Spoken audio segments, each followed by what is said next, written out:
जीवन भी क्या जीवन है जो काम देश के आ न सका। वह जीवन भी क्या जीवन है जो काम देश के आ न सका। वह चंदन भी क्या चंदन है जो अपना वन महका न सका। वह जीवन भी क्या जीवन है जो काम देश के आ न सका। वह जीवन भी क्या जीवन है जो काम देश के आ न सका।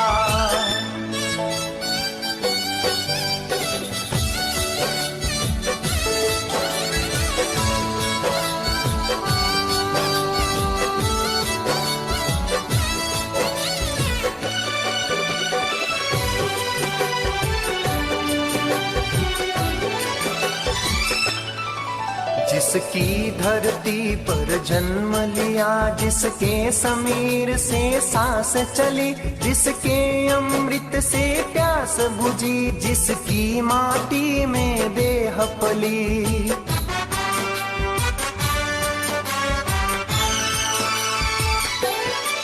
वह क्या सपूत जो जन्मभूमि के प्रति कर्तव्य निभा न सका।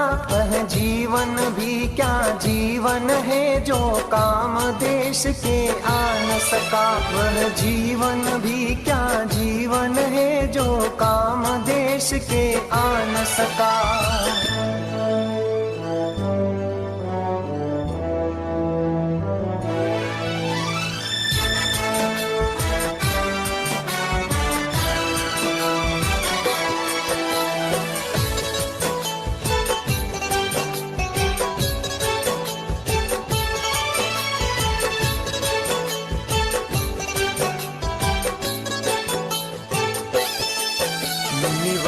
दीची हो गए अमर, जिनकी हड्डियों से वज्र बना। संकट समाज का दूर किया, देकर पावन शरीर अपना।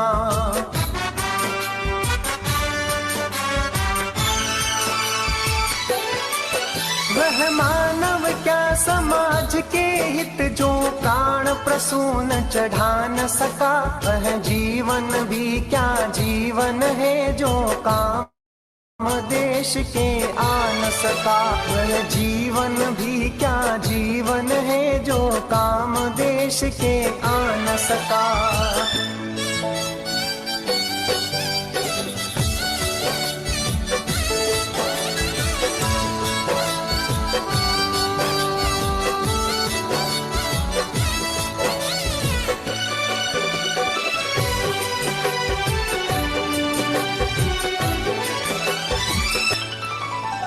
ऐसे महान चाणक्य जिन्होंने चंद्रगुप्त का सृजन किया। अन्यायी राजा को रौंदा, यूनानी शत्रु भगा दिया।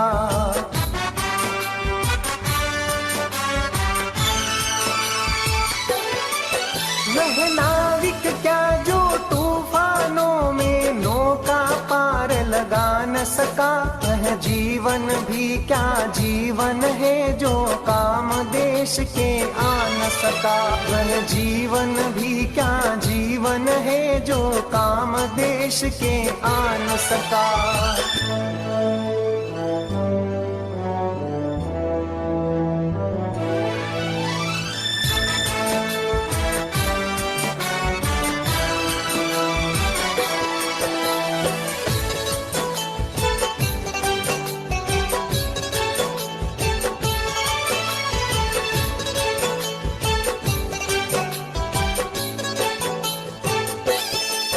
राणा का जीवन जीवन था जिसने महलों को छोड़ दिया। रोटियां घास की खावन में आजादी का संघर्ष किया।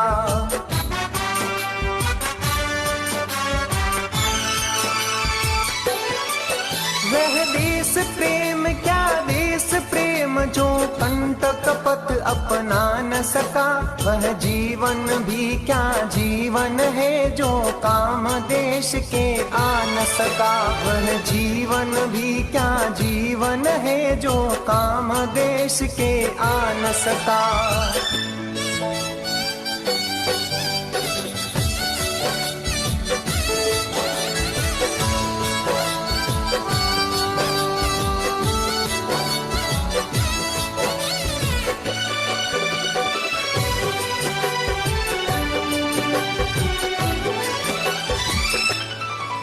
राणा के पास नहीं पैसा, पैसे के बिना नहीं सेना, तब भामा शाह आगे बढ़ा लेकर अपना पैसा गहना।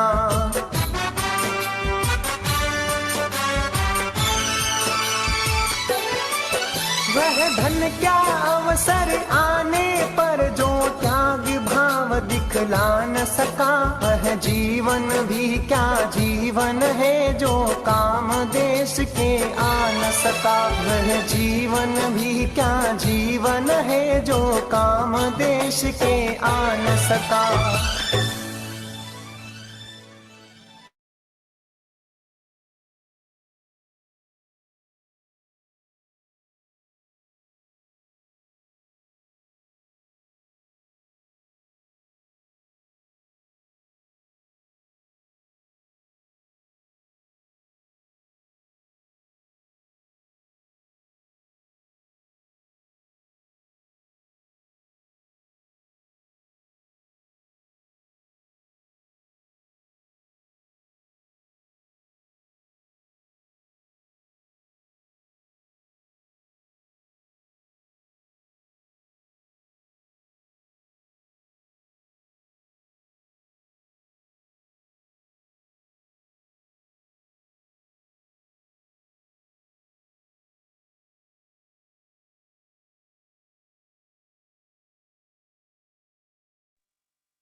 नमस्कार, डॉक्टर साहब भी ज्वाइन कर चुके हैं। मैं कुछ परिचय कराना चाहूँगा, उसके बाद मैं डॉक्टर साहब से आग्रह करूँगा कि डॉक्टर साहब इस कार्यक्रम को आगे बढ़ाएं। सबसे पहला परिचय जो हमारे आज के वक्ता हैं, डॉक्टर प्रदीप चंपावत जी। डॉक्टर साहब जो है MBBS और MS जो जनरल सर्जरी में, साथ साथ DNB यूरोलॉजी में इनकी क्वालिफिकेशन है, और साथ साथ डॉक्टर साहब जो है जो अपना अपोलो हॉस्पिटल है उसमें कंसल्टेंट हैं यूरोलॉजी, और साथ ही साथ जो अपना किडनी ट्रांसप्लांट है उस डिपार्टमेंट में आप जो है कंसल्टेंट के रूप में कार्य करते हैं। कुछ परिचय और कराऊंगा। अपने साथ विभाग से श्रीमान डॉक्टर धर्मेंद्र जी जुड़े हुए हैं, विभाग बौद्धिक टोली सदस्य हैं आप। उसके अलावा श्रीमान आलोक जी जुड़े हुए हैं, आप जो है विभाग कार्यालय सचिव का दायित्व है। इसके अलावा श्रीमान विनोद जी जुड़े हुए हैं, आप अपने जिला के जिला कारवा हैं। और अगर मेरे से कुछ छूट रहा है तो मैं आगे जो है परिचय में ध्यान दे देंगे। मैं डॉक्टर साहब से आग्रह करूंगा, डॉक्टर साहब अपना विषय प्रारंभ करें। जी नमस्कार। आज की चर्चा का विषय ब्लैक फंगस है, जिसकी की मीडिया और सब जगह बहुत ही चर्चा है, और उसके बारे में कई सभी के मन में कई प्रश्न हैं। आज की चर्चा का जो उद्देश्य है कि सरल और सामान्य भाषा में इसके बारे में आप सबको जानकारी दें, ताकि इसके बारे में जो भी भ्रांतियां हैं, डर है, वो समाप्त हो और एक जागरूकता का माहौल हम सबके बीच में आए। ब्लैक फंगस को अकेले एक बीमारी के रूप में देखना मेरे हिसाब से गलत होगा। हमें इसे कोरोना के परिप्रेक्ष्य में ही देखना सबसे उचित होगा। इसका कारण अब जब हम परिचर्चा करेंगे तो मैं आपको बताऊंगा ऐसा क्यों। तो मैं चाहता हूं कि हम शुरुआत कोरोना से ही करें। अभी हम कोरोना महामारी की दूसरी लहर से प्रभावित हैं, और हमने देखा कि पहली जब लहर थी तो लगभग 1,16,00,000 लोग इससे प्रभावित हुए, और लगभग 1.5 लाख के करीब लोगों की इससे मृत्यु भी हो गई। तो ये कोई साधारण बीमारी नहीं है और ये आपको न केवल प्रभावित करती है, इससे मृत्यु भी हो सकती है। तो इससे बचना ही एकमात्र हमारा उपाय है। अभी द्वितीय जो वेव शुरू हुआ उसमें करीब 2 महीने हमें हुए हैं। इस बीच में करीब 1,60,00,000 लोग ऑफिशियली, अनऑफिशियली जिनका टेस्ट नहीं हुआ, वो बहुत बड़ा नंबर है, हम सभी जानते हैं, वो उससे प्रभावित है और लगभग 1,50,000 लोगों की इससे मृत्यु हो चुकी है। तो क्या कारण है कि पहली जो वेव और दूसरी वेव के बीच में काफी समय था हमें संभलने का और इससे बचाव का। कुछ गलतियां हमसे हुई और हम दूसरी वेव या दूसरी लहर में फंस गए। तो अब कहा जा रहा है कि तीसरी वेव भी आने की संभावना है और आज 27 मई को हम सब इस माध्यम से जुड़े हैं, तो इसका हम इस अपॉर्चुनिटी को हम का फायदा उठाएं और फिर से एक चर्चा करें कि हम तीसरी वेव में ऐसी जागरूकता पैदा करें कि तीसरी वेव में हम प्रभावित ना हो या नंबर इतने ना हो और मृत्यु दर भी कम हो। आप सभी को मालूम है कि कोरोना के वायरस के बारे में हम सबको पूर्णतः जानकारी है, क्योंकि नया वायरस था, शुरू में इसके बारे में जानकारी नहीं थी, शोध भी नहीं हुए थे, लेकिन अब काफी जानकारी हमारे पास एकत्र हो गई है और वो मीडिया में और सब माध्यम से हमको मालूम भी है। हम उसका एक रिवीजन आज कुछ ही मिनटों में करने की प्रयास करेंगे ताकि हमें उससे लाभ हो। कोरोना एक नोवल वायरस है क्योंकि ये पहले जानवरों में होता था, पहली बार मनुष्य में हमको मिला और इसके बारे में कम जानकारी होने की वजह से तेजी से फैला। ये वायरस एक व्यक्ति से दूसरे व्यक्ति में तेजी से फैलता है और ये फैटल नहीं है। ये यदि वायरस को हम समझें और अपना ध्यान रखें तो शुरुआती लक्षणों पे इलाज करने पे ये आपको ज्यादा परेशान नहीं करता। लेकिन हमने देखा है कि यदि बहुत सारे व्यक्ति एक साथ इससे संक्रमित हो जाते हैं और हेल्थ केयर सिस्टम कोलैप्स होता है, तब कुछ व्यक्तियों को जो आमूलचूल स्वास्थ्य सेवाएं नहीं मिलने की वजह से मृत्यु दर बढ़ जाता है, जैसे कि हमने दोनों वेव्स में देखा। तो इसके जो सूत्र हैं बचने के, वैज्ञानिकों ने बड़ी प्रयासों के साथ निकाला कि बचाव ही सबसे बेहतर उपाय है। यदि हमें हम कोरोना से संक्रमित ना हो तो हम बहुत चीजों से अपने आप से बच सकते हैं। भारत देश है, बहुत बड़ी जनसंख्या वाला है और इसमें आबादी इतनी है कि हमें ना चाहते हुए भी बहुत ही क्लोज कॉन्टेक्ट में दिन भर रहना पड़ता है, चाहे वो बस हो, मेट्रो हो, कार्यालय हो या कोई सार्वजनिक स्थान। तो हम जो यदि एक व्यक्ति संक्रमित है तो वो बहुत तेजी से बहुत लोगों को संक्रमण फैला सकता है। तो इसके सूत्र जो वैज्ञानिकों ने दिए वो है मास्क। जब भी घर से बाहर निकले अपना मास्क हम पहन के निकले और उसको पहने रहे जब तक कि हम घर लौट नहीं जाते, पहला।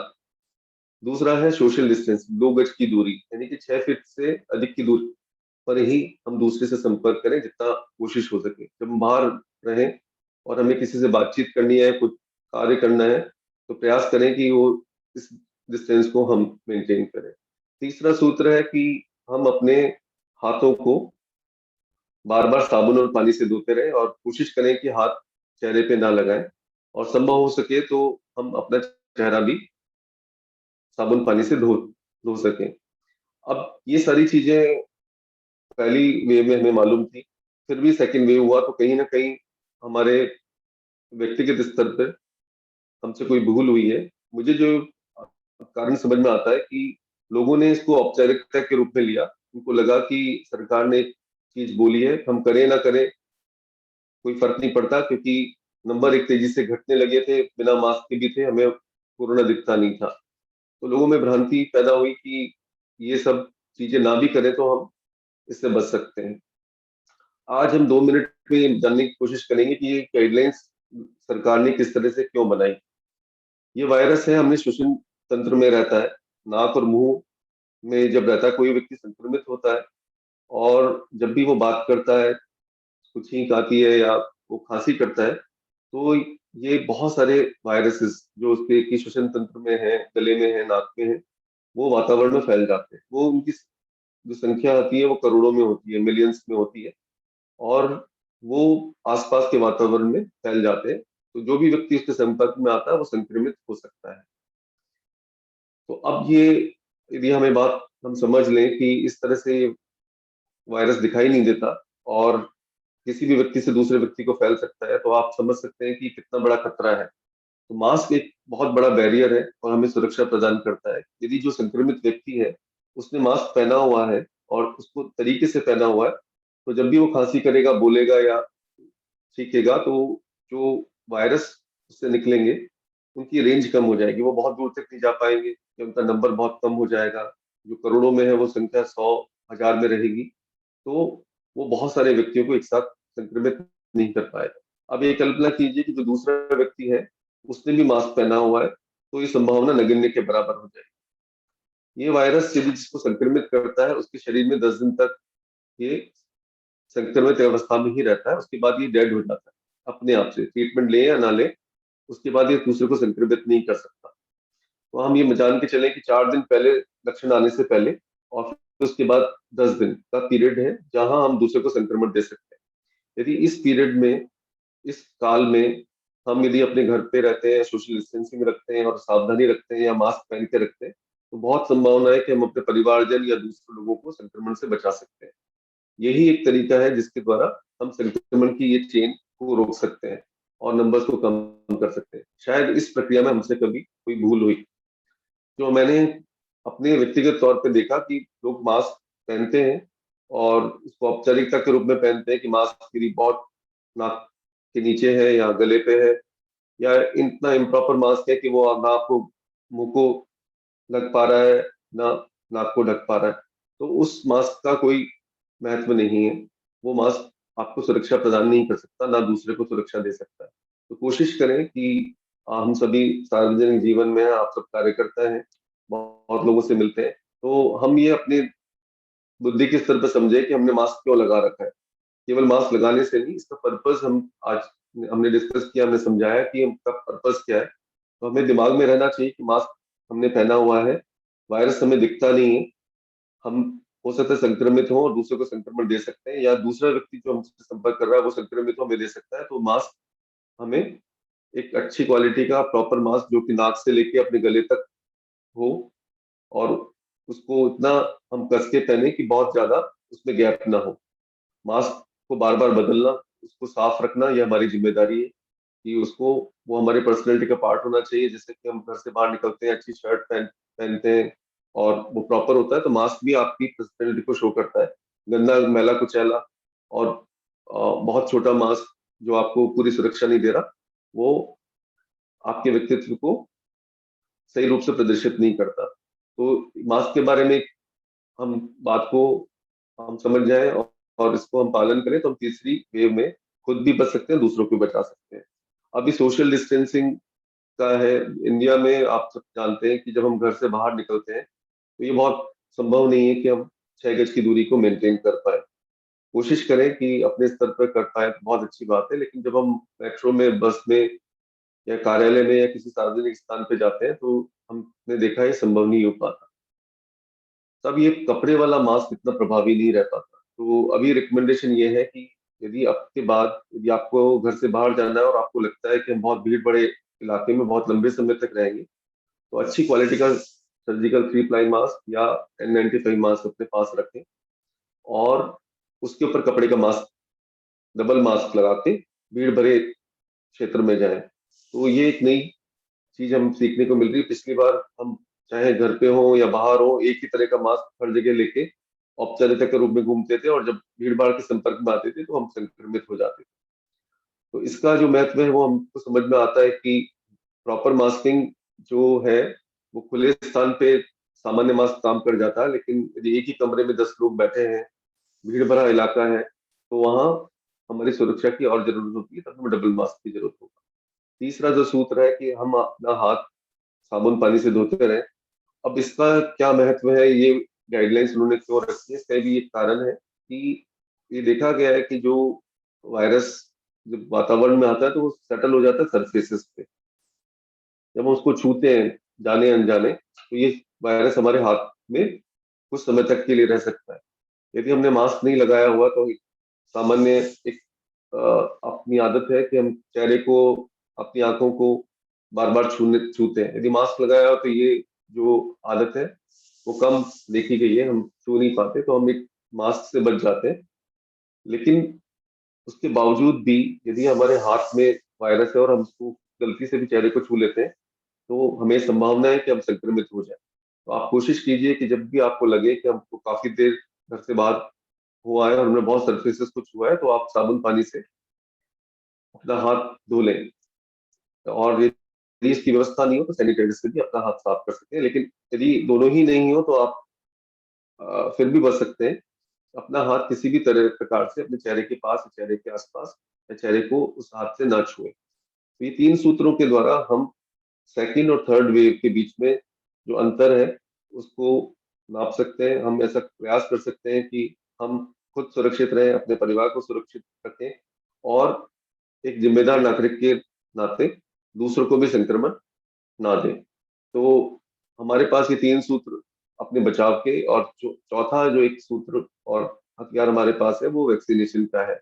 जो व्यक्ति अभी वैक्सीनेट हो गए हैं और जो अभी बच गए हैं वो सब जल्दी से जल्दी वैक्सीन करा लें, इसके बारे में जागरूकता पैदा करें, क्योंकि ये बहुत ही कारगर उपाय है।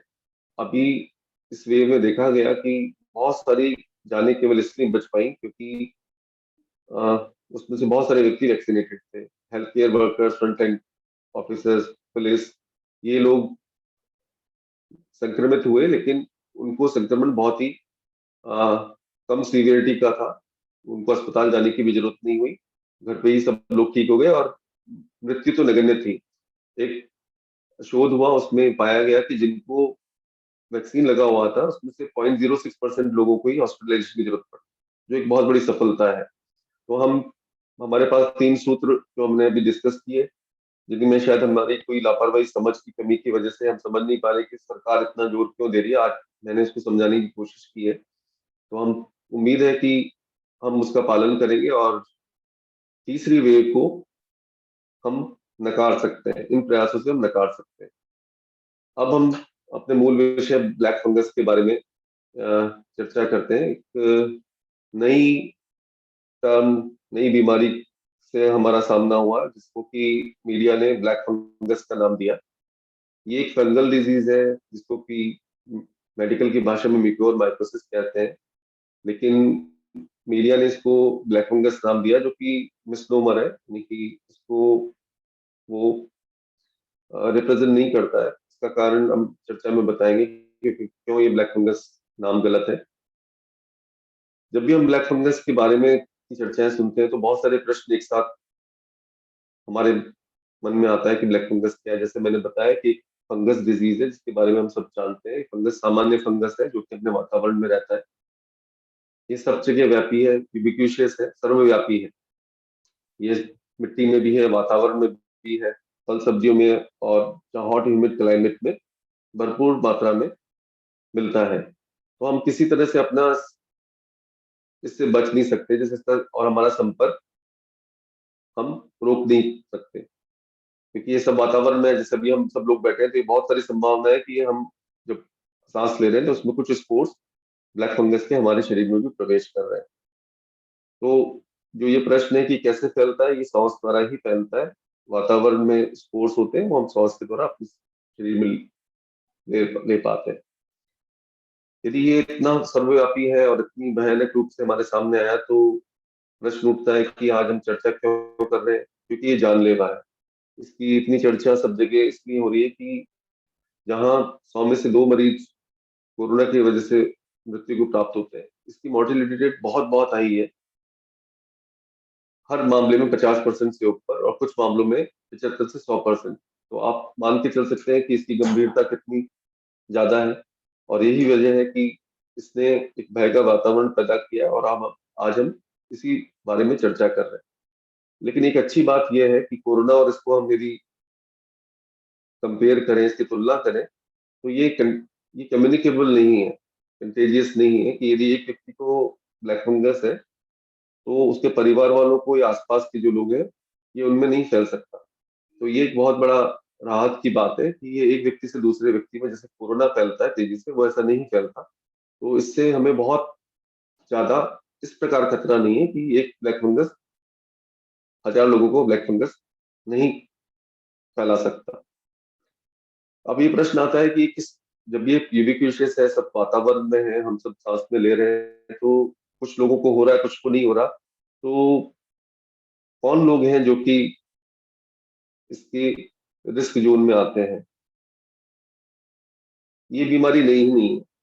आज नाम हम भले ही सुन रहे हैं, या बहुत पहले से मेडिकल जो फैटर्निटी है इसको जानती है, जो डॉक्टर्स हैं, जो उनको मालूम है कि ये, जिसको कि सामान्य भाषा में ब्लैक फंगस कहा जाता है, लेकिन इसका मेडिकल नाम मिकोरमाइकोसिस है, वो पहले से भी हुआ करती थी।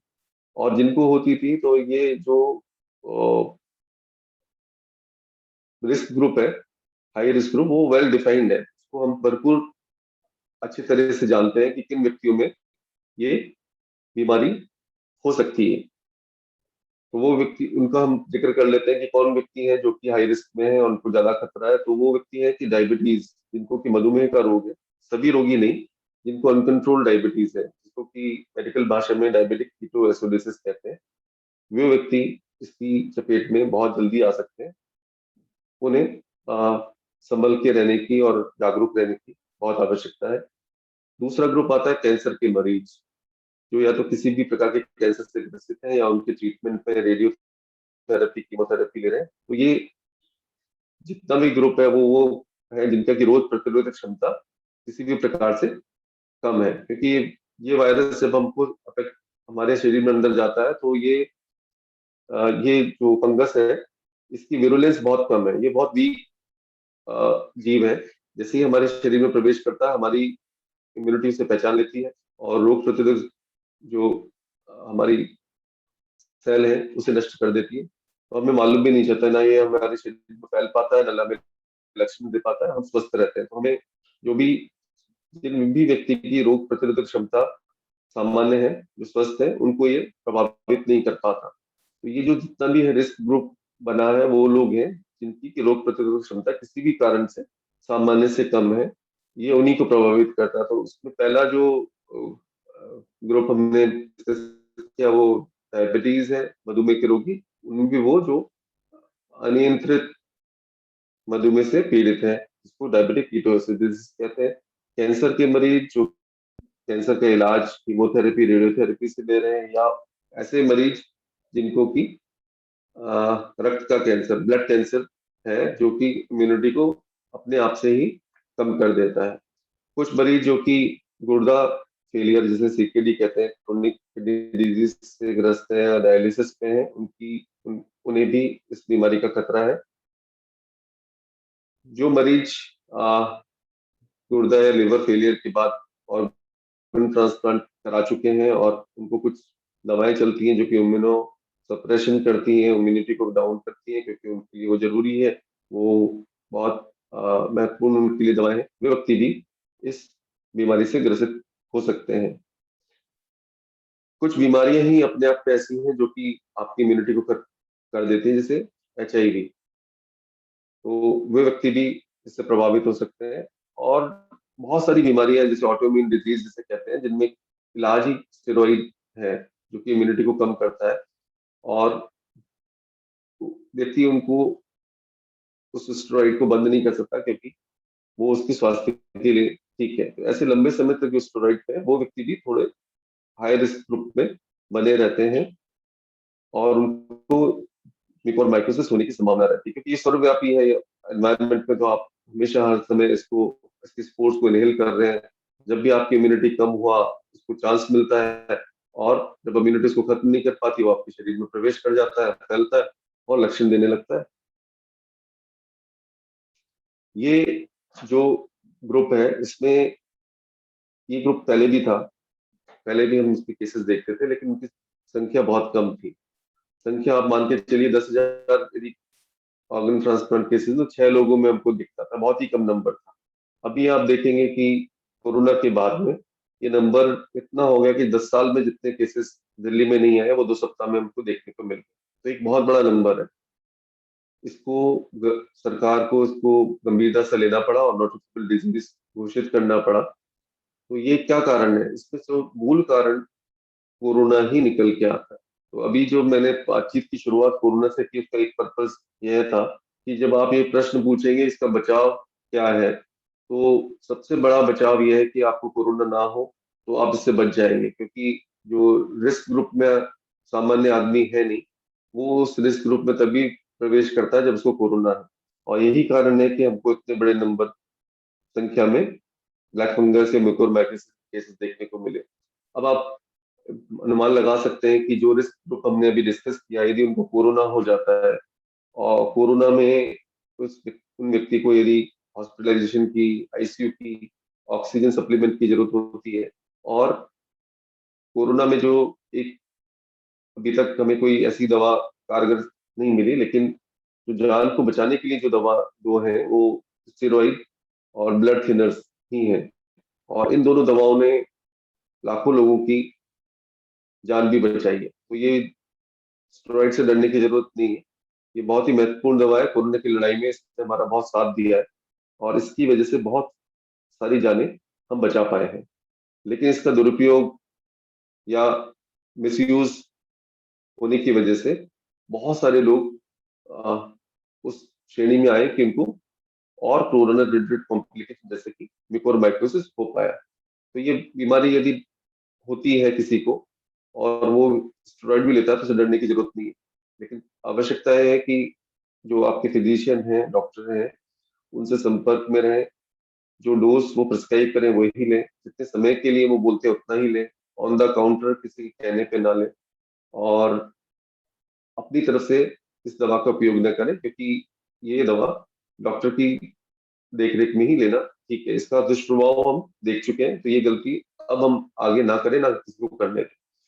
तो ये जो रिस्क ग्रुप है, जब इसको कोरोना होता है और वो स्टेरॉइड पे भी आ जाते हैं, तो उनकी जो रोग प्रतिरोधक क्षमता है वो फर्दर डाउन हो जाती है। जितना उनमें प्रतिरोधक क्षमता थी उसको भी और कोरोना ने अपने आप से कम कर दिया, क्योंकि कोरोना अपने आप में अपनी डिफेंस सेल्स जो होती है, लिम्फोसाइट्स को भी कम कर देता है बहुत तेजी से। और वो एक मौका होता है उस फंगस को अपने शरीर में प्रवेश करके लक्षण पैदा करने का।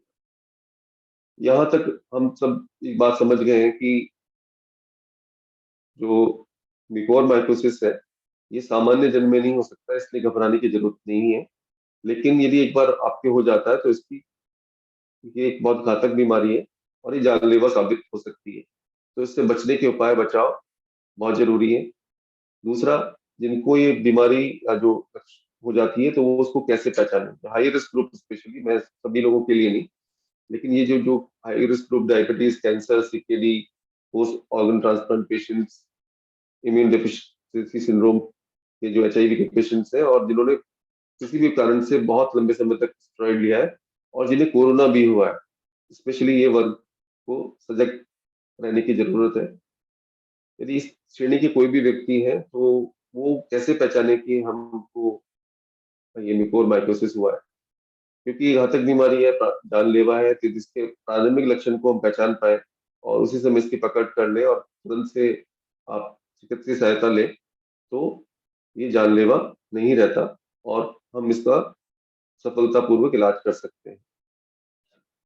ये बीमारी को हम 6 प्रकार से या 6 भागों में बांटते हैं कि राइनोसेरेब्रल डिजीज, जो कि अभी जो जितने भी केसेस हैं वो इसी श्रेणी में आते हैं, तो हम इसकी मुख्य रूप से चर्चा करेंगे। अदरवाइज ये क्यूटेनियस स्किन में भी हो सकता है, पल्मोनरी आपको लंग्स में भी अफेक्ट कर सकता है, गैस्ट्रोइंटेस्टाइनल यानी कि आपकी आंतों में भी जाके आपको प्रभावित कर सकता है, या इसकी अनकॉमन प्रेजेंटेशन भी होती है कि जिसको कि हम पहचानने में देरी करते हैं, या डिसेमिनेटेड यानी कि बोन्स में, ब्रेन में, हर जगह फैल जाता है। तो ये सब इसके प्रकार है, लेकिन मुख्यतः जो अभी कोरोना के बाद में जो केसेस हमें देखने को मिले वो सारे राइनोसेरेब्रल जो उसका प्रकार है उसके हैं। तो राइनो का मतलब है नाक और सेरेब्रल ब्रेन, और ओटो आपके आंख का पहाड़। तो ये चूंकि आपका म्यूकोरमाइकोसिस के स्पोर्स हैं, हम सांस द्वारा लेते हैं, तो हमारी नाक में साइनसेस होते हैं, ये वहाँ लॉन्च कर जाता है। पहले सबसे इसका लैंडिंग पॉइंट वही होता है, स्पोर्स वहाँ प्रवेश कर जाता है। हमारी इम्यूनिटी यदि बहुत ही वीक है, हम उस ग्रुप में आते हैं जहाँ की आपकी इम्यूनिटी या रोग प्रतिरोधक क्षमता कॉम्प्रोमाइज है, तो इसको मौका मिलता है कि ये हमारे शरीर में फैलने लगता है और हमें प्रभावित करता है। तो सबसे पहले जो लक्षण होंगे वो सामान्य लक्षण होंगे कि नाक का रुक जाना, जिसे नेजल कंजेशन कहते हैं। नाक में आपको स्मेल जो है वो आपको कम आती है या सूंघने की क्षमता कम हो जाती है। इसका एक जो पहचान का बेहतर लक्षण है कि ये यूनिलेटरल होता है, नहीं एक तरफा आपको ये सारे लक्षण मिलने लगते हैं, तो आपको समझना चाहिए कि शायद इसकी शुरुआती लक्षण है। जब ये फैलता है, साइनसेस इससे फिल हो जाते हैं, तो ये अपनी ऑर्बिटल प्लेट या ऑर्बिट्स को भी अफेक्ट करता है। तो कुछ लक्षण जो आंख से संबंधित है वो हमें होने लगते हैं। चेहरे के पास सूजन आ जाना, ललाई का आपको एक तरफा ललाई, लालपन दिखना, स्किन पे स्किन चेंजेस होना, आंख के आसपास लाल होना, आंख का फूल जाना, आंख का बाहर निकलना, आंख में धुंधलापन, दिखने में तकलीफ, या दो इमेजेस दिखना, डिप्लोपिया बोलते हैं। ये सारे लक्षण है कि ये बीमारी नाक से बढ़कर आपको आपकी आंखों को भी प्रभावित करने लगी। जब लक्षण और बढ़ते हैं, यदि उसमें भी देरी कर दी जाए, तो ये आपके ब्रेन को भी, साइनसेस और आंख के द्वारा अपने ब्रेन को भी अफेक्ट करता है। वहां पर वही आपको बुखार आ सकता है, सर दर्द की शिकायत हो सकती है, और कंफ्यूजन, लेथार्जी, बहुत ज्यादा ड्राउजीनेस, नींद आना, ये सारे लक्षण होते हैं। ये सारे लक्षण देरी वाले हैं। ये दिखाता है कि बीमारी बहुत बढ़ चुकी है और ये अच्छा साइन नहीं है। इससे पहले ही इसकी पकड़ हो जाए तो बेहतर है। ये वायरस कैसे काम करता है, ये वायरस क्यों खतरनाक है और क्यों जानलेवा है, ये एक अलग विषय है, लेकिन मोटे मोटे रूप से समझ सकते हैं कि जब ये वायरस प्रवेश करता है तो ये हमारी जो रक्त वाहिनियां हैं या आर्टरीज जिसे बोलते हैं, उसमें चला जाता है और उसको ब्लॉक कर देता है। तो जिस भी टिश्यू में ये है, वहां ये उस टिश्यू को या उस अंग को खत्म कर देता है, क्योंकि ब्लड सप्लाई नहीं होती तो वहां नेक्रोसिस होने लगता है, वो अंग मरने लगता है, तो उसका रंग काला पड़ जाता है। तो जब पहली बार इसको हम देखते हैं तो हमें वो काला अंग या सेल कोशिकाएं दिखती हैं, इसीलिए इसका नाम ब्लैक फंगस रख दिया, जो कि मैंने बताया कि ये एक व्हाइट फंगस ही है। इसका अपीयरेंस हमारी रुई जैसा होता है, वैसे ही दिखने में होता है, लेकिन जब ये हम क्लिनिकली देखते हैं इसको या व्यक्ति महसूस करता है तो इसका रंग काला होता है। तो कई बार जब ये बीमारी बढ़ जाती है तो व्यक्ति के नाक से खून आना या काला पानी आना भी एक इसका लक्षण हमें दिखाई देता है। वो इसी वजह से है कि इसने उस टिश्यू में उसको मारना शुरू कर दिया है। अब ये सब लक्षण जब आपके होते हैं, आपको महसूस होते हैं, आपके आसपास किसी को होते हैं, तो पहले ही चीज आप क्या कर सकते हैं? तो इसमें सेल्फ ट्रीटमेंट या इसका कोई रोल नहीं है, कंजर्वेटिव ट्रीटमेंट का भी रोल नहीं है। जितनी जल्दी हो सके जो आप अ, अपने फिजिशियन को संपर्क करें जहां से आपका कोरोना का ट्रीटमेंट चल रहा था, उन्हें आप जानकारी दें कि मुझे से लक्षण है। वो आपको गाइड कर सकते हैं आपको क्या करना है, कहाँ जाना है। सामान्यतः आपको हॉस्पिटल जाना होता है। हॉस्पिटल में इन लक्षणों को देखते ही तुरंत से आपकी जांच की जाती है। सीटी स्कैन, एमआरआई से देखा जाता है कि ये जो फंगस है उसका एक्सटेंशन कहाँ है, वो कहाँ तक लिमिटेड है, कि नाक तक है, आंख में भी गया है या ब्रेन में गया है, और कोई अंग भी इसने प्रभावित किए हैं, तो उससे वो उसकी एक्सटेंशन को, सीवियरिटी को जांच लेते हैं। क्योंकि ये नाक से होता है मुख्यतः, तो नाक के जो विशेषज्ञ ईएनटी, उनको एंडोस्कोपिकली इसको देखना होता है। कैमरा के द्वारा नाक में प्रवेश करके देखते हैं और उसकी पहचान करते हैं। उससे उनको मालूम चल जाता है कि ये वायरस या ये फंगस मिकोर ही है। उसकी वो जांच ले लेते हैं। जांच की रिपोर्ट आने के बाद इसकी जो दवाएं हैं, जिसको प्रतिपादित किया गया है पहले से, एम्फोटेरिसिन बी, उसकी उसको तुरंत से शुरू किया जाता है ताकि इसकी रोकथाम उसी समय से शुरू हो जाए। और फिर बाद में देखा जाता है कि यदि कुछ अंग जो प्रभावित हुए हैं उन वो डेड हो गए, नेक्रोसिस हो गए, तो उनको निकालना भी पड़ता है सर्जरी द्वारा। उसमें कई कई बार सर्जरी की भी आवश्यकता पड़ती है। तो ये एक ब्लैक फंगस या जिसको मिकोर माइकोसिस कहते हैं, उसके बारे में एक ओवरव्यू हमने प्रस्तुत किया कि ये किस तरह से हमको प्रभावित करता है। तो इसके बारे में मुख्य रूप से यदि संक्षिप्त में कहा जाए तो ये फंगल डिजीज है, ये फंगस है, ये सर्वव्यापी है। हॉट ह्यूमिड क्लाइमेट में आपको मिट्टी में, आपके वातावरण में है, और ये आपको तभी प्रभावित करता है जब आपको किसी भी प्रकार से कोई भी वजह कारण हो, रोग प्रतिरोधक क्षमता हमारी कम हो। जहाँ तक कोरोना से इसका संबंध है, कोरोना एक मुख्य रिस्क फैक्टर के रूप में उभर के आया है। जो व्यक्ति कोरोना से प्रभावित हुए हैं और उन्होंने किसी भी प्रकार से स्टेरॉइड का सेवन किया है और पहले से भी उनके रिस्पेक्टर डायबिटीज या इस तरह की कोई बीमारी है, तो वो उससे तुरंत से प्रभावित देखे गए हैं। अब यहाँ पर बातचीत, आपको एक बात समझ में आया होगा कि इस बीमारी की गंभीरता, तो अब सामान्य से प्रश्न उठता है कि इसका बचाव क्या है। व्यक्ति ये पूछता है कि हम इसका बचाव हम कैसे कर सकते हैं। यहाँ पर मैं फिर से वहीं पे आता हूँ कि बातचीत की शुरुआत में जो हमने 5 या 10 मिनट बात किया कोरोना का, वही इसका सबसे बेहतर उपाय है। यदि हमें कोरोना नहीं होगा तो हाईएस्ट रिस्क ग्रुप से हम अपने आप को बचा लेंगे। जैसे ही हमको कोरोना हुआ तो उसके बाद कोरोना के स्पेक्ट्रम में हम किस लेवल पे जाके अब पहुंचते हैं, ये हमें खुद नहीं मालूम है। स्टेरॉइड की भी आवश्यकता हो सकती है, जब ऑक्सीजन लेते हैं तो ऑक्सीजन भी कंटामिनेटेड हो सकता है, उसकी वजह से भी हम इस बीमारी से ग्रसित हो सकते हैं। तो हम प्रयास करें कि हम कोरोना से प्रभावित ही नहीं होंगे। सबसे बड़ा रिस्क ग्रुप हमने यदि हटा दिया तो हम इससे बच सकते हैं, पहला कारण। दूसरा जो उपाय हम कर सकते हैं कि जो डायबिटिक हैं या जो हाई रिस्क ग्रुप में है, वो अपनी विशेष सावधानी रखें। कोरोना होने पे तुरंत अपने स्पेशलिस्ट को भी संपर्क करें और प्रयास करें कि उनका डायबिटीज एक नॉर्मल स्तर पर रह पाए। क्योंकि देखा ये गया है कि जब हम स्टेरॉइड का सेवन करते हैं तो स्टेरॉइड भी आपको डायबिटीज पैदा कर देता है। ये कम लोगों को जानकारी है। सामान्य व्यक्ति है जिसको कि कभी डायबिटीज नहीं है, उसको मान के चलता है मुझे डायबिटीज नहीं है, बॉर्डरलाइन डायबिटिक है लेकिन उसने जांच नहीं कराई, वो व्यक्ति बहुत लापरवाह रहते हैं कि हम रिस्क ग्रुप में नहीं है, केवल हमें कोरोना हुआ है, हमने दवा ली है तो हम इस खतरे से बचे हुए हैं। लेकिन जब वो स्टेरॉइड का सेवन करते हैं तो उनकी डायबिटीज बढ़ने लगती है और कंट्रोल हो जाती है, इनको मालूम भी नहीं चलता। वो यह वो समय होता है जब ये फंगस आपको प्रभावित कर सकता है। तो ये दो चीजें सामान्य व्यक्ति अपनी बातों में ध्यान रख सकते हैं। तीसरा जो इस पैंडेमिक या जो इस वेव में हमें समझ में आया कि ऑन द काउंटर ड्रग मान के सबको लगा कि स्टेरॉइड है, ये कोरोना में जान बचाने वाली दवा है, जो कि वास्तव में है।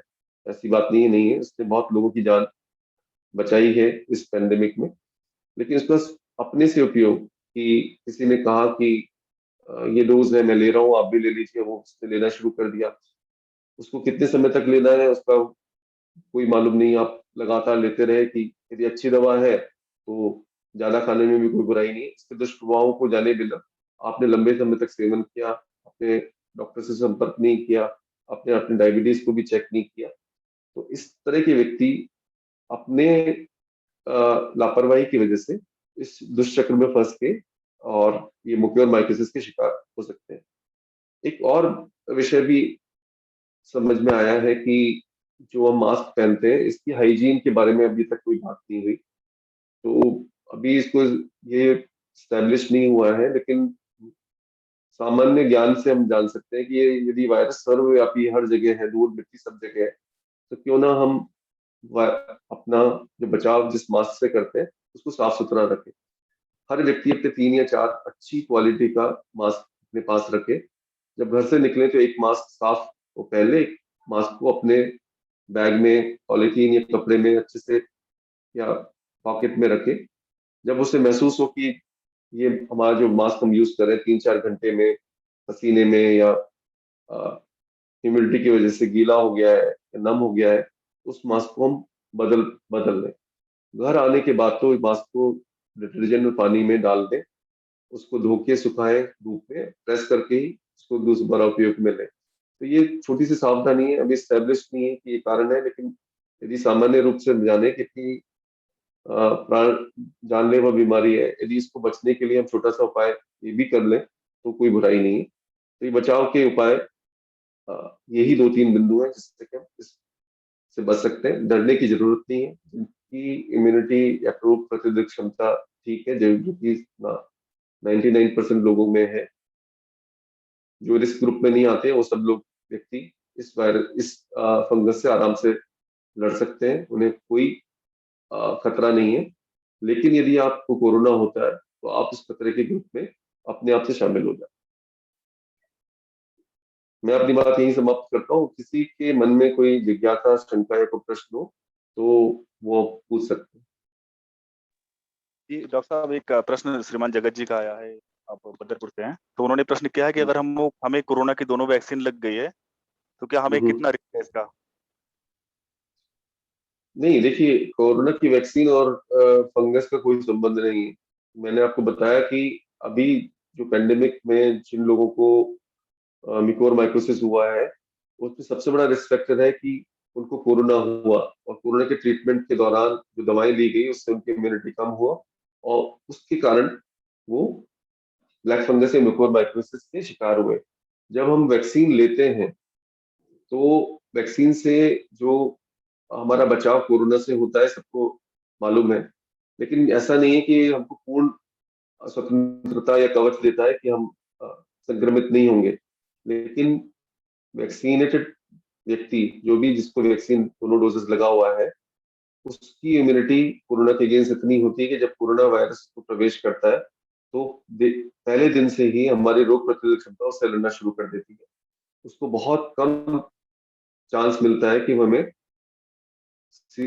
गंभीरता से प्रभावित करे। तो ये देखा गया है कि जिनको वैक्सीन लगा हुआ है, उनको लगा, जैसे कि हेल्थ केयर वर्कर सभी को लगा हुआ, उनमें केवल 1,000 यदि या 10,000 लोग प्रभावित हुए तो उनमें 5 या 6 लोग ही हैं जो गंभीर रूप से इससे प्रभावित हुए और उनको हॉस्पिटलाइज होने की जरूरत पड़ी, और मॉर्टिलिटी तो इससे भी कम है। तो ये एक बहुत बड़ा कवच है कि यदि हम वैक्सीनेट हो जाते हैं, हम संक्रमित जरूर होंगे लेकिन वो माइल्ड डिजीज होगी और हमारी जान को खतरा नहीं रहेगा। डॉक्टर देवेंद्र जी, डॉक्टर धर्मेंद्र जी जो है कुछ पूछना चाह रहे हैं। मैं उनसे आग्रह करूंगा कि अपना प्रश्न रखें। जी डॉक्टर साहब। हाँ डॉक्टर साहब, नमस्कार। नमस्कार। हाँ डॉक्टर साहब, मैंने कहीं ये ऐसा पढ़ा था कि ये जो कोरोना बीमारी के दौरान बहुत सारे लोगों ने जिंकोवेट, विटामिन सी इस प्रकार की गोलियां ली हैं, तो ये जो बीमारी है, ये जो इसका जो भोजन है वो यही चीज़ है, तो क्या ये सही है? विटामिन सी, ये थोड़ा सा मेडिकल का ही प्रश्न है, लेकिन फिर भी मैं इसका जितना कोशिश है सरल भाषा में उत्तर देता हूँ। ये जो फंगस है, इसका भोजन आयरन है मुख्यतः। तो कुछ बीमारियां हैं जिसमें कि आयरन लेवल जिनका ज्यादा होता है, वो व्यक्ति भी इससे जल्दी संक्रमित हो जाते हैं। तो जिनका आयरन सप्लीमेंट्स चल रहे होते हैं, आयरन का ओवरडोज है, वो व्यक्ति भी रिस्क ग्रुप में आते हैं। ये बिल्कुल बात सही है। और विटामिन सी का जहाँ तक रोल है, विटामिन सी का डायरेक्ट इसमें कोई रोल नहीं है, लेकिन विटामिन सी आयरन एब्जॉर्प्शन को बढ़ाता है। तो केवल इतना मात्र जरूरी से कोई रिस्क ग्रुप में नहीं आता। लेकिन कुछ बीमारियां हैं जो कि सामान्य रूप से हमारे शरीर में आयरन की मात्रा को बढ़ा देती है, और आयरन जो है इस फंगस का भोजन है, और उस वजह से इसको एक रिस्क फैक्टर माना गया है। जो आपकी बात बिल्कुल ठीक है, लेकिन इतने घबराने की जरूरत नहीं है। जहाँ यदि डॉक्टर प्रिस्क्राइब कर रहे हैं तो उनके द्वारा यदि विटामिन सी दिया जाता है तो अपने आप में विटामिन सी कोई रिस्क फैक्टर नहीं है। और कोई भी सप्लीमेंट भी है वो डॉक्टर की परामर्श से ही लें। अपनी तरह इस तरह की दवाएं भी ना लें तो अच्छा। डॉक्टर साहब, अजय जी तेखंड से प्रश्न कर रहे हैं कि जो है कोरोना होने के कितने दिन तक इसका मतलब संभावना होती है, मतलब इसको ब्लैक फंगस होने की? सामान्यतः यही देखा है, जिन भी व्यक्ति में ये हुआ है वो सभी ज्यादातर लोग कोरोना से प्रभावित थे। हर एक का कोरोना का इलनेस का जो ड्यूरेशन है अलग अलग है। कोई गंभीर रूप से यदि बीमार हुए हैं, हॉस्पिटलाइज हुए हैं, आईसीयू में गए, तो उनको बहुत लंबे पीरियड तक कोरोना ने ग्रसित करके रखा है। लेकिन इसका संबंध ड्यूरेशन से नहीं है। इसका सीधा संबंध है आपकी इम्यूनिटी, रोग प्रतिरोधक क्षमता से। किस मात्रा में आपने स्टेरॉइड लिया, कितनी सीवियरिटी से आपको कोरोना ने अफेक्ट किया, और उस समय आपके पैरामीटर्स कैसे थे। यदि आप डायबिटिक हैं और मुख्य जो इसका रिस्क फैक्टर है वो हमने देखा कि डायबिटीज है, तो ये बहुत महत्वपूर्ण है कि जब आप कोरोना से प्रभावित हैं, ग्रसित हैं, तो उस समय अपना जो शुगर लेवल है उसको कंट्रोल रखें। यदि वो अनियंत्रित है और लंबे समय तक अनियंत्रित है तो इसकी संभावना बढ़ जाती है, पहली चीज। दूसरा चीज, कोरोना में जो स्टेरॉइड का रोल है वो बड़ा लिमिटेड है। वो ऐसा नहीं है कि वो आपको महीनों तक स्टेरॉइड खानी चाहिए, ये गलत फहमी है। तो बहुत शॉर्ट शॉर्ट कोर्स और बहुत ही कम मात्रा में स्टेरॉइड इसमें प्रभावी है। तो कोरोना का और उसके ड्यूरेशन से ना संबंध होके इसका संबंध है कि आपकी रोग प्रतिरोधक क्षमता उस समय कैसी है। जिनकी कम है, डायबिटीज है, उनको ये मुख्यतः प्रभावित करता है।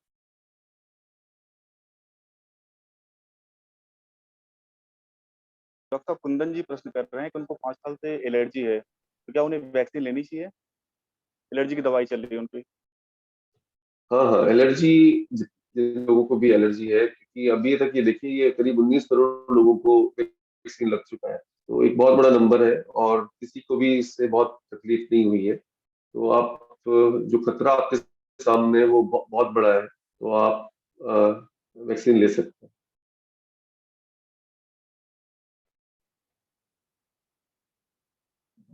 अब मैं जितेंद्र जी से आग्रह करूंगा कि एक बार प्रश्न करें। जी जितेंद्र जी, और बिहान करें। डॉक्टर साहब, जैसे आजकल एक चलन है कि जिम विम जाने वाले लोग भी स्टेरॉइड लेते हैं, तो क्या ये स्टेरॉइड लेना उनको भी हानि करता है? इस केस में, ब्लैक फंगस के केस में, जैसे कि शुगर वालों को हानि करता है, या उनके लिए कोई दिक्कत नहीं है? देखिए, स्टेरॉइड जो है वो अ, एक ऐसी दवा है कि जिसके बहुत सारे साइड इफेक्ट्स भी हैं। यदि इसको सही रूप से लिया जाए तो ये आपकी जान बचा सकता है।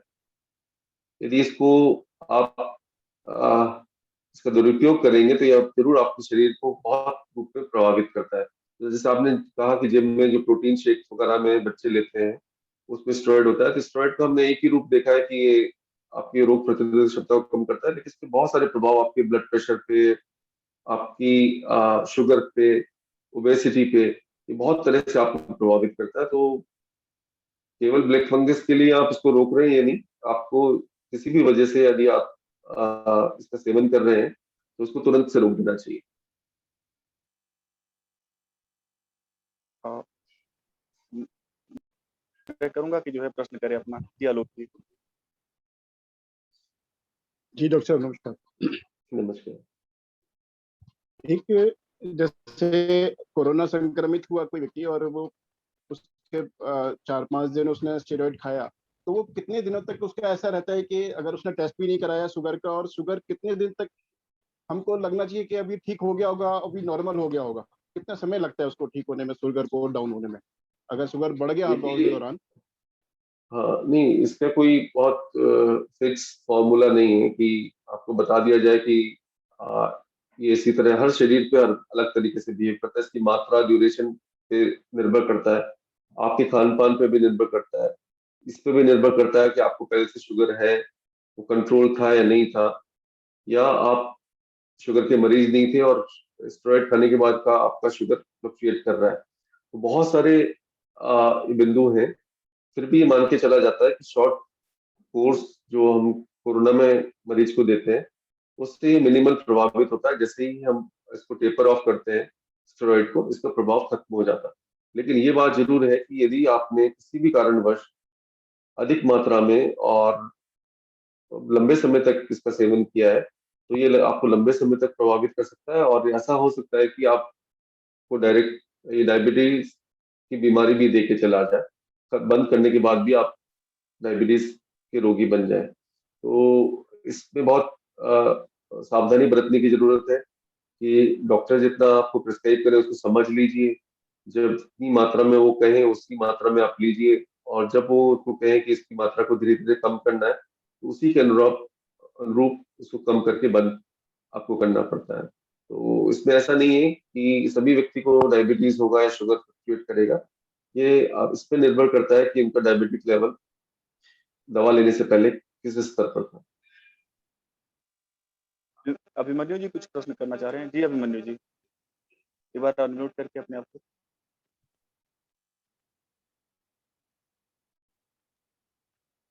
अभिमन्यु जी। जी डॉक्टर साहब नमस्कार। नमस्कार। डॉक्टर साहब मैं जैसे मेरे एक रिश्तेदार थे, मतलब लेडीज हैं, उम्र उनकी 65 साल है, अभी उनको कोरोना हो गया था और ज्यादा कुछ हो गया था, तो जो अभी दवाई तो बता रहे थे कि कुछ मतलब वो इफेक्ट कर रहा है ब्लड फंक्शन पर, ये कितने दिन तक ये दवाई खाई है तो असर रहेगा, ये पूछना चाहता था। कौन सी दवा, क्या दवा चाहिए? ये जो अभी बताए थे स्टेरॉइड ना। है? हाँ साहब, हाँ साहब। अच्छा, नहीं, यदि डॉक्टर की देखरेख में आपने दवा ली है तो आपको घबराने की बिल्कुल जरूरत नहीं है, क्योंकि इसका लाभ ज्यादा है, नुकसान कम है, पहली चीज। दूसरा चीज है कि यदि इसको दवा को बंद भी कर दिया है तो कम से कम 1 सप्ताह तक आप अपने पैरामीटर्स हैं, जो कि ब्लड पैरामीटर्स है, उस पर नजर रखें और डॉक्टर से संपर्क में रहें, और अपना खान पान भी उसी तरह नियंत्रित करें कि यदि आपको शुगर है तो आपको डायबिटिक डाइट उस दौरान लेना पड़ेगा। और जब आपका डायबिटीज सामान्य हो जाता है तो फिर आप सामान्य जैसे पहले आप थे वैसे ही कर सकते हैं। यदि आपको डायबिटीज नहीं है तो वही स्थिति आपको 1 से 2 सप्ताह के बीच में मिल सकती है। अब मैं अरुण पांडे जी से आग्रह करूंगा कि वो अपने आप को अनम्यूट करके अपना प्रश्न करें। जी अरुण जी।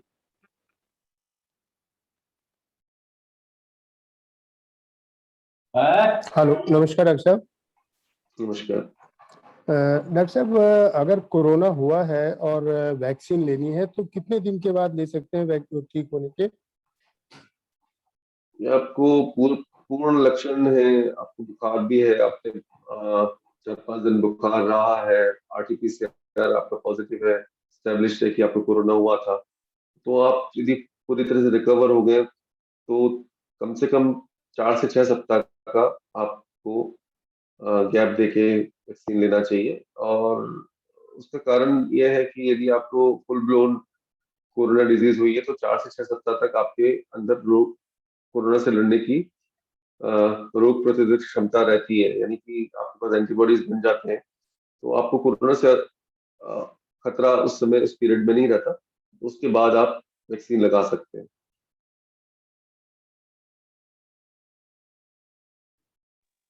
अब मैं आग्रह करूंगा श्रीमान मोहित जी से, मोहित अभिषेक जी जो नाम लिखा है, कि वो अपना प्रश्न करें। जी अब मोहित जी। जी जिसे कोरोना नहीं हुआ ना कुछ हुआ तो उसको कितने परसेंट चांसेस है ब्लैक फंगस के? 0%, शून्य। यदि सामान्य व्यक्ति हैं और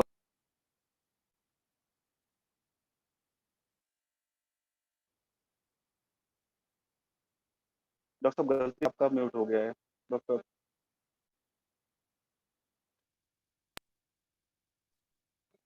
जी। जो भी व्यक्ति जिनकी रोग प्रतिरोधक क्षमता सामान्य है उनको यूनिकोर माइकोसिस होने की संभावना 0 है, नगण्य है, उनको डरने की जरूरत नहीं।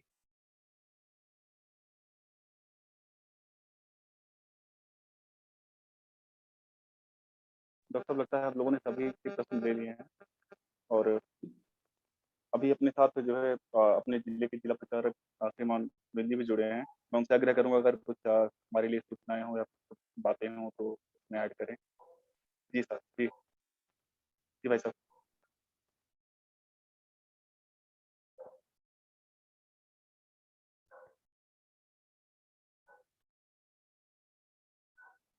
सुनील जी भाई साहब।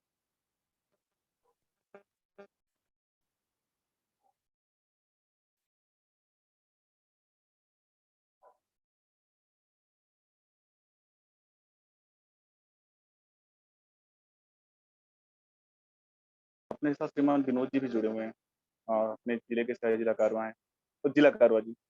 तो विनोद जी अगर कुछ आप इसमें जोड़ना चाहें तो।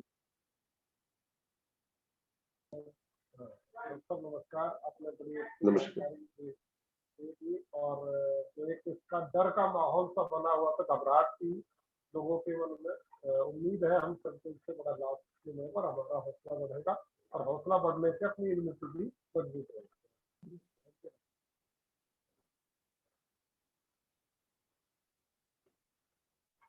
अभी नवीन जी प्रश्न करना चाहते हैं जी जी, लेकिन हमें लगता है कि डॉक्टर साहब क्या प्रश्न ले लिया जाए। हाँ, ले सकते हैं। ठीक है, तो 5 मिनट और हम लेते हैं, तब लास्ट 3 प्रश्न लेंगे, इसके अलावा कोई प्रश्न ले लेंगे। तो सबसे पहले मैं श्रीमान नवीन जी से आग्रह करूंगा कि अपना प्रश्न करें। जी नवीन जी। डॉक्टर साहब नमस्कार। सर मेरे को एक छोटा सा मेरा ये डाउट है, जैसे मतलब मेरे पापा ने वैक्सीन लिया है कोरोना का, और उनको आफ्टर वैक्सीन के 20 डेज बाद उनको कोरोना हो गया था।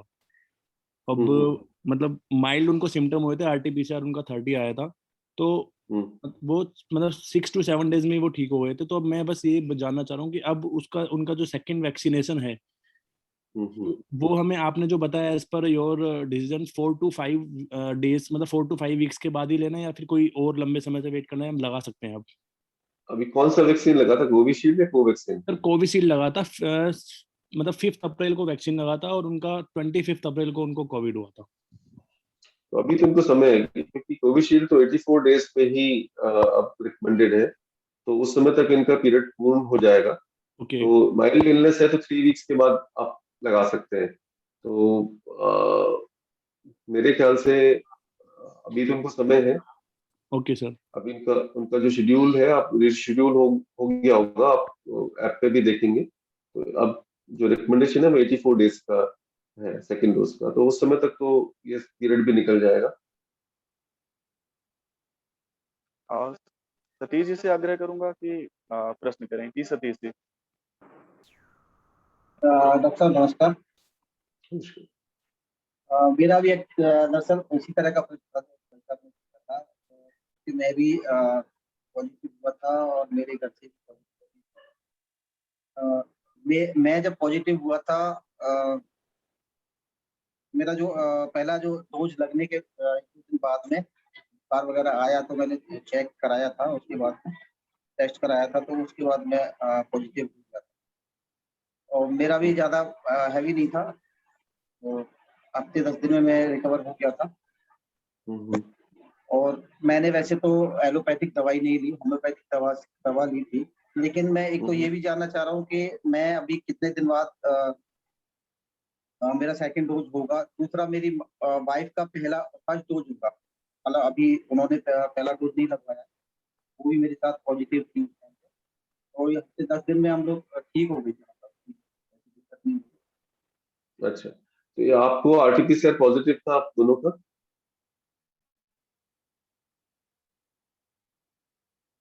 एक मिनट सतीश जी बोलिए। मेरा था 30 और मेरी मिसेज का था 17। लेकिन अच्छा, ठीक है, 17 होने के बावजूद भी उनको इतनी ज्यादा दिक्कत नहीं हुई थी। नहीं, ये जो सीटी वैल्यू है इसका कोई ज्यादा महत्व नहीं है। चलिए, लेकिन आप पॉजिटिव थे आपको मालूम है, और उनको फर्स्ट डोज लगना है और आपको सेकंड डोज लगना है। आपको कोविशील्ड ही लगा होगा? जी। हाँ, तो आपको तो कुछ चिंता करने की जरूरत नहीं। कोविशील्ड कब लगा आपको? मेरे को लगा था पिछले महीने 15 16 तारीख को लगा। हाँ, तो आपका भी जब समय होगा तो आप कोविशील्ड लगवा सकते हैं कि 84 डेज में वो ड्यूरेशन 3 वीक्स का कवर हो जाएगा। और वाइफ को फुल ब्लोन डिजीज 3 वीक्स के बाद आप उनको वैक्सीन लगवा सकते हैं। धन्यवाद। अब मैं मीरा चौधरी जी जुड़े हैं, उनसे मैं आग्रह करूंगा प्रश्न करें। जी, ये अंतिम प्रश्न होगा।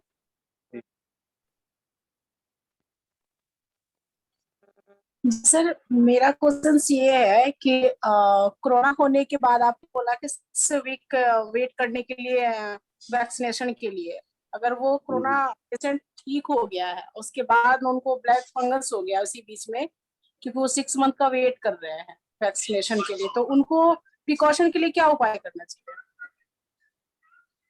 नहीं, देखिए, दोनों बीमारियां अलग अलग हैं। ये जो म्यूकोर माइकोसिस और कोरोना जो वैक्सीन बना हुआ है वो आपको सुरक्षा देता है कोरोना से। और जब आप एक बार कोरोना से प्रभावित हो जाते हैं तो वैक्सीन की आवश्यकता इसलिए नहीं रहती कि माना जाता है कि आपकी बॉडी में वो कोरोना से लड़ने की कुछ समय के लिए शक्ति आ जाती है, तो आप कुछ समय तक कोरोना से सुरक्षित रहते हैं। देखा गया है कि किसी को कोरोना यदि हो गया है तो दोबारा वो संक्रमित कम से कम 5 या 6 सप्ताह तक नहीं होता है। तो ये माना गया है कि आपके बॉडी में एंटीबॉडीज हैं, तो अनावश्यक रूप से आप वैक्सीन के लिए जल्दबाजी क्यों करें। तो आप आराम से 4 सप्ताह की रिकवरी को देखें, उसके बाद वैक्सीन लगवा सकते हैं। तो इसका संबंध ब्लैक फंगस से नहीं है। ब्लैक फंगस होने का कारण कुछ अलग है। तो वैक्सीन जो हमको दिया जाता है वो कोरोना से हमको सुरक्षा देता है, और कोरोना से भी सुरक्षा ये नहीं कि वो कोरोना आपको नहीं हो सकता, लेकिन कोरोना से आपकी लड़ाई में आप वो ताकत मिलती है, और आपको जो कोरोना होता है वो आपको कम नुकसान करके खत्म हो जाता है। तो इसलिए वैक्सीन बहुत महत्वपूर्ण है, हर व्यक्ति को लगानी चाहिए। यदि आपको आरटीपीसीआर पॉजिटिव है या फुल ब्लोन डिजीज फीवर वगैरह आया है, तो आप 3 से 4 सप्ताह रुक के वैक्सीन लगवा सकते हैं।